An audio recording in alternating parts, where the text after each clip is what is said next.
नमस्कार, मैं हूं हेमेंद्र शर्मा और आप देख रहे हैं एमपी राउंडअप। मध्य प्रदेश में पिछले 2 दिनों में बलात्कार की कई जघन्य घटनाएं हुई हैं। मुरैना में एक 9 साल की दलित बच्ची के साथ 36 साल के उदयवीर गुज्जर नाम के आरोपी ने बलात्कार किया। आरोपी पीड़िता को लहूलुहान हालत में छोड़कर फरार हो गया। हालांकि उसे अब गिरफ्तार कर लिया गया है। नर्मदापुरम में एक 7 साल की बच्ची को 17 साल के एक नाबालिग युवक ने पहले अगवा किया और फिर उसके साथ बलात्कार किया। हरदा में 5 साल की बच्ची के साथ एक सुनील नाम के व्यक्ति ने बलात्कार किया।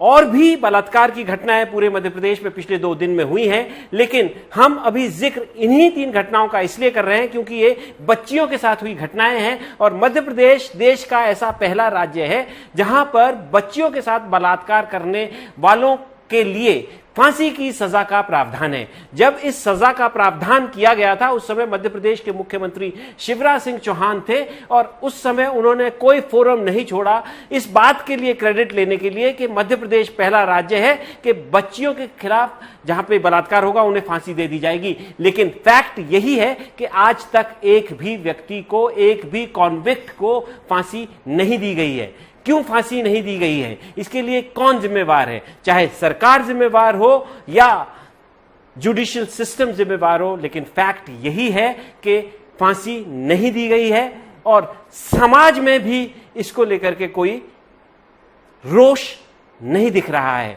ऐसा क्यों है? आखिरकार मध्य प्रदेश में इस तरह की घटनाएं क्यों हो रही हैं?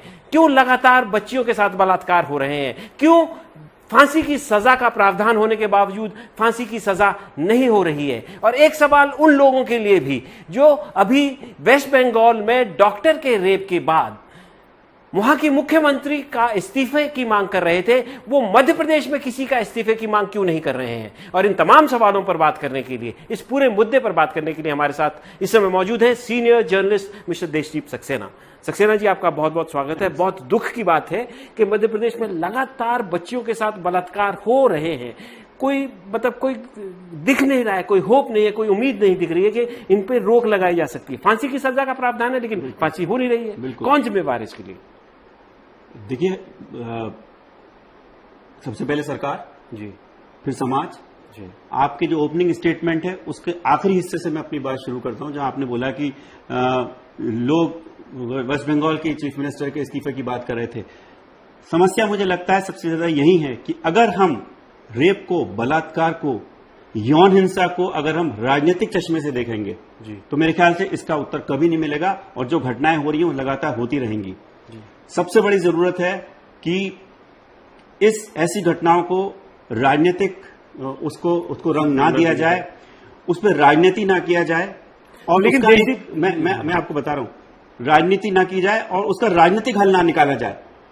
अब आप बोलेंगे राजनीतिक हल मतलब जब रेप की घटना के ऊपर हम फांसी की सजा का प्रावधान करते हैं, और अभी नहीं, 2021 में तत्कालीन मुख्यमंत्री ने एक करा था। मेरे हिसाब से वो एक राजनीतिक हल था। क्या उनको ये मालूम नहीं था कि मल्टी लेवल वो होता है, जुडिशियल सिस्टम होता है, उसमें क्या किसी को फांसी की सजा एकदम हो सकती है?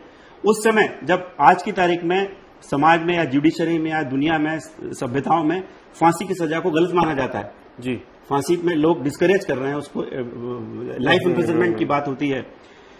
केवल जो पब्लिक आउटरीच जब होता है तो लोगों को चुप करने के लिए इस तरह के आप लॉज लेके आते हो। एक तो राज्य ये लॉ नहीं ला सकता है, ये केंद्र का आईपीसी में, उस समय आईपीसी थी, आईपीसी में अमेंडमेंट होना था। लेकिन बहरहाल शिवराज सिंह चौहान लाए और उन्होंने मतलब हर जगह गए, हर फोरम पर गए, खूब हल्ला मचा के मैं ये बलात्कार नहीं होने दूंगा, बच्चियों के लिए मैं इतना सेंसिटिव हूं। लेकिन एक के बाद बलात्कार लगातार मध्य प्रदेश में होते जा रहे हैं। क्या कारण है? अगर मध्य प्रदेश में फांसी की सजा का प्रावधान अगर वो सरकार उस समय की लेकर आई थी, तो क्या कारण है कि उदयवीर गुज्जर 36 साल का जो व्यक्ति है वो क्यों नहीं डर रहा है फांसी से? ये जो 7 साल की बच्ची का जिसने नर्मदापुरम में किया, या 5 साल की बच्ची का जिसने, ये सुनील नाम का हरदा में जो व्यक्ति है, ये क्यों नहीं डर रहे हैं फांसी से? क्या इनको मालूम है कि फांसी होगी ही नहीं? देखिए, इनको ये मालूम ही नहीं है कि मध्य प्रदेश में इस तरह का कोई कानून है। और एक बात, और दूसरी बात, ये तो इनको मालूम है कि इस ऐसी घटना का जब खुलासा होगा तो उसका क्या परिणति होगी, ये तो मालूम है, बिल्कुल डेफिनेटली ये मालूम है कि सजा का ये गुनाह है और ये गुनाह करने के बाद उनको क्या सजा मिलने वाली है, ये तो मालूम ही है। लेकिन ये सवाल है कि ये क्यों नहीं रुक रही है घटनाएं। तो इसका कारण मुझे लगता है कि इसकी मल्टी लेयर्ड प्रॉब्लम है। एक तो पुलिसिंग की प्रॉब्लम तो है ही जी, मध्य प्रदेश में पुलिस की अच्छी खासी कमी है। जो पुलिस वाले हैं वो ओवरवर्क्ड हैं, वीआईपी ड्यूटी में बहुत लगे रहते हैं। अभी जब गणेश का उत्सव था तो 24-24 घंटे पुलिस वालों ने ड्यूटी करी। मतलब वो पुलिस की एक अलग समस्या, उनको अलग समस्या। दूसरी एक समाज की समस्या भी है, मेरे ख्याल वो सबसे बड़ी समस्या है। एक समाज की समस्या सबसे बड़ी है। आपने अपने स्टेटमेंट में कहा कि समाज में रोष क्यों नहीं है जी, कोई आउटरीच नहीं है। समाज में रोष होना चाहिए, आउटरीच होना चाहिए, लोगों में डिस्कशन होना चाहिए कि ये क्यों हो रहा है और वो आउटरीच दिखना चाहिए, नहीं दिख रहा अलग अलग फोरम पे। तीसरी बात है एजुकेशन की। एक लगातार ये कहा जा रहा है कि सेक्स एजुकेशन को बढ़ावा मिलना चाहिए। ये बात जो बच्चे होते हैं स्कूल में, दोनों लड़के और लड़कियों दोनों को ये शिक्षा मिलनी चाहिए और इस बात का प्रचार प्रसार होना चाहिए कि ये मतलब गुड टच और बैड टच की बात होती है तो बहुत दिन हो गए, लेकिन उससे बियॉन्ड उससे बढ़ना चाहिए। अच्छा देशदीप, जो लास्ट आपने मुद्दा उठाया वो एक बहुत महत्वपूर्ण मुद्दा मेरी समझ से है कि क्या मतलब जो सेक्स को हिंदुस्तान का जो कल्चर है टैबू माना जाता है, क्या वो भी एक कारण है? क्योंकि बहुत पेंट अप फ्रस्ट्रेशंस हैं यूथ के अंदर। किसी लड़की को पहली बार जब इस तरह के विक्षिप्त मानसिकता वाले लोग अकेले में पाते हैं तो मतलब वो बुद्धि काम करना बंद कर देती है और इस तरह की घटनाओं को वो अंजाम देते हैं। मतलब वो समझ ही नहीं पाते हैं, आप माइंडफुल ही नहीं रहते हैं कि उनके इसमें फांसी भी हो सकती है। तो ओवरऑल हमको जिस तरीके से हम सेक्स के प्रति हमारा जो रवैया है, जिस तरीके से हम एज ए समाज सेक्स को देखते हैं, उसको रीलुक करने की भी आवश्यकता है। बिल्कुल रीलुक करने की आवश्यकता है और यही तो सेक्स एजुकेशन होगा जब स्कूलों में आप बचपन से आप पढ़ाएंगे बच्चों को कि क्या है आपकी बॉडी में, क्या चेंजेस आते हैं जी, सेक्स एजुकेशन क्या होती है, सेक्स क्या होता है, सेक्स के प्रति नजरिया लोगों का बदलेगा। अभी तो कुंठा है सेक्स, यौन कुंठित समाज में बहुत बड़े लेवल पे लोग हैं, चाहे वो टीन एज हो, चाहे बुजुर्ग लोग हों, चाहे वो मिडिल एजेड हो, एक यौन कुंठित लोग हैं। दूसरी बात जो साइकेट्रिस्ट का ये कहना है कि जिस तरीके से इंटरनेट या मोबाइल फोन पे जिस तरीके से पोर्न और वेब सीरीज में जो चीजें आ रही, दो चीज का नाम लेते हैं साइकेट्रिस्ट। मेरी भोपाल के एक बड़े साइकेट्रिस्ट से बात हो रही थी आपके आने के पहले, उनका कहना था पोर्न और वेब सीरीज ये लोगों के दिमाग पे असर डाल रही है, चाहे वो कोई भी हो, बच्चे, बुजुर्ग, जवान, कोई भी हो। तो ये सारी चीजें हैं, लेकिन सबसे बड़ी समस्या वही है कि सरकार क्या कर रही है, क्या सरकार सो रही है? बिल्कुल, तो दिख तो वही रहा है। स्कूलों में भी जब ये सारी घटनाएं होती हैं, स्कूलों में भी ये घटनाएं लगातार हो रही देख रहे हैं, पढ़ रहे हैं अखबारों में, उसमें क्या स्कूल के स्टाफ की मॉनिटरिंग हो रही है? अभी भोपाल में अभी 4-5 साल की बच्ची की से भी छोटी थी, ये बच्चे वही हैं, सॉफ्ट टारगेट होते हैं, चुप रहते हैं, तो उनको लगता है सॉफ्ट टारगेट है, ज्यादा प्रतिरोध नहीं करेगा, चुप रहेगा, लोगों को बता नहीं पाएगा, एक्सप्रेस नहीं कर पाएगा, और उनके आसपास के लोग कर रहे हैं। तो क्या स्कूल में इस तरह के स्टाफ की भर्ती के पहले क्या जांच हो रही है? क्रिमिनल रिकॉर्ड की बात नहीं है, लेकिन कौन लोग हैं? मुझे बताया गया पुलिस वालों ने कि हर 6 महीने बाद इनका एक साइको एनालिसिस भी होनी चाहिए इन लोगों की, जो स्टाफ है ऐसा खासतौर से जो बच्चों को इस तरीके से डील करता है, और फिर ये लगातार प्रक्रिया बनी रहनी चाहिए। लेकिन इसमें सरकार का एक बहुत अहम रोल है, इसमें एक समाज का एक बहुत अहम रोल है, इसमें स्कूल के स्टाफ का एक अहम रोल है। सिर्फ पुलिस की समस्या अब ये नहीं रह गई है। देखिए, हमने समाज की बात की, पुलिस की भी बात की, हमने सरकार की भी बात की, लेकिन हमने एक हमारा जो सिस्टम का सबसे इम्पोर्टेंट अंग है जिसकी बहुत बड़ी भूमिका है इन पर्टिकुलर केसेस में, वो है जुडिशरी। जुडिशरी के ऊपर हमने अभी बात नहीं की है।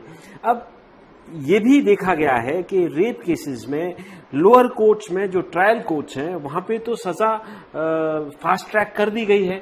कई केसेस में 10 दिन 15 दिन, या जो ओपन एंड शट केसेस हैं जिसमें एविडेंस सामने है वो हो गया। लेकिन हायर केस जुडिशरी में जैसे ही केस हाई कोर्ट में पहुंचता है तो वहां महीनों लग जाते हैं।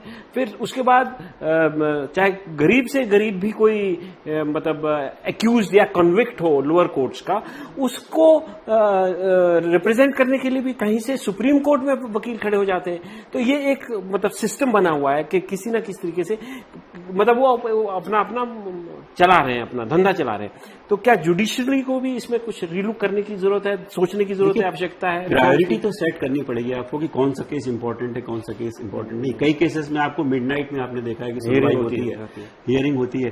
तो एक प्रायोरिटी बेस करना पड़ेगा। अगर ये कोर्ट लोअर कोर्ट से आया है और ये rarest of the rare case है, किसी बच्ची के साथ ऐसी ज्यादती हुई है, तो जुडिशरी को भी जो हायर लेवल की जिला नाम नहीं बताना चाहता हूं या कोई इंस्टेंसेस किसी को नाम लेके नहीं गिनाना चाहता हूं, लेकिन हमारी जुडिशरी के ऐसे भी इंस्टेंसेस हैं जहां पे रेप एक्यूज को उन्होंने मतलब राखी बंधवाने का वो दिया है कि आप राखी बांध दीजिए, वो रेप एक्यूज नहीं रहेगा। तो इस तरह की भी मतलब जुडिशरी को भी सेंसिटाइज करने की आवश्यकता है। बिल्कुल जरूरत है। और जो जो जो जो जो, जो अपने सुप्रीम कोर्ट के जो जस्टिसेस हैं, क्या वो इस बात का संज्ञान ले रहे हैं कि अगर लोअर कोर्ट के किसी व्यक्ति ने इस तरह की बात करी है तो उसके खिलाफ क्या एक्शन लिया जाए?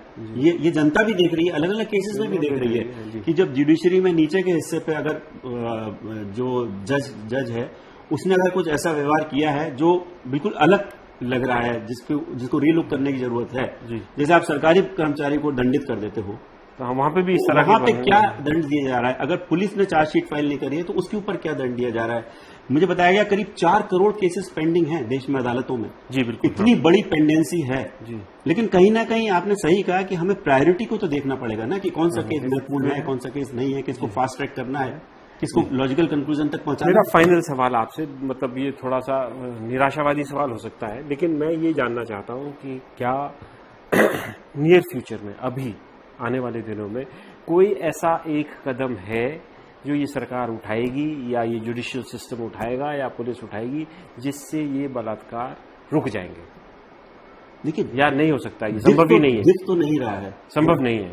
नहीं, ऐसा नहीं है कि संभव नहीं है, लेकिन ऐसा कहा जाता है कि अगर जस्टिस हो रहा है तो दिखना भी चाहिए कि जस्टिस दिख ही नहीं रहा है। तो दिख तो नहीं रहा है कि सरकार जग रही है। इसको किसी को झकझोर की जरूरत है कि कोई हिलाए सरकार को, शेक करे। और क्या चाहिए आपको? रोज अखबारों में हेडलाइंस बन रही हैं, लेकिन सरकार की तरफ से ऐसा कुछ आ नहीं रहा आदेश, या उसका कोई दिख नहीं रहा कि सरकार का ऐसा एक्शन कि वो इस मुद्दे को लेकर कुछ सीरियस है। तो ऐसा प्रतीत नहीं होता है कि जो सरकारें हैं वो इस तरह के जो क्राइम्स हो रहे हैं खासकर बच्चियों के साथ, उनको लेकर के बहुत ज्यादा सीरियस हों। बलात्कार को लेकर के सरकारों को जो अपना राजनीतिक चश्मा है उसको शायद उतारना पड़ेगा।